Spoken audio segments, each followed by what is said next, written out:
মেঘলা প্রথম যেদিন তার কোম্পানিতে এই পিএসকে নিয়োগ দিয়েছিল সেদিন মেঘলা জানতো না এই পিএসের আসল পরিচয়। কিন্তু কোম্পানিতে নিয়োগ দেওয়ার পর মেঘলা সমস্ত সত্যটা জানতে পারল। কিন্তু তখন যেন মেঘলার হাতে করার কিছুই ছিল না, কারণ তখন যদি মেঘলা এই পিএসকে তার কোম্পানি থেকে বের করে দিত তাহলে নানান প্রেস মিডিয়া এবং সাংবাদিকের সম্মুখীন হতো মেঘলা, এবং তার কোম্পানির রেপুটেশনও নষ্ট হয়ে যেত।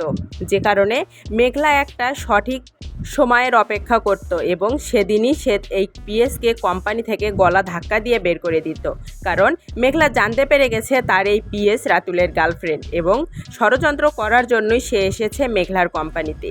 কিন্তু আজ যখন মেঘলা সামনাসামনি দেখেই ফেললো যে পিএস কিভাবে অপমান করলো মেঘলার বাবা মাকে, তখন যেন এক মুহূর্ত আর মেঘলা এই পিএসকে তার কোম্পানিতে রাখতে চাচ্ছে না।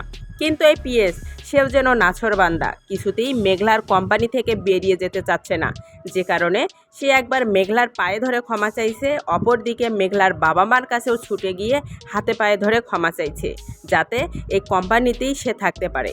কারণ যদি সে কোম্পানিতে না থাকতে পারে তাহলে রীতিমতো রাতুল তার জীবন থেকে সরে যাবে এবং রাতুল তাকে কিছুতেই আর নিজের গার্লফ্রেন্ড বা স্ত্রী হিসাবে রাখবে না তার লাইফে।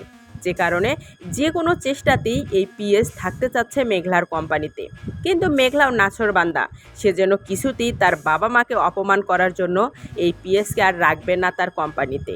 হ্যাঁ বন্ধুরা, এমনই একটি ধামাকাদার পর্ব আসতে চলেছে গরিব ঘরের রাজপুত্র নাটকের সামনের এপিসোডে, যেখানে মেঘলা নিজের বাবা মাকে হারিয়ে পালিত বাবা মাকে সমস্ত মর্যাদার অধিকার করতে যাচ্ছে।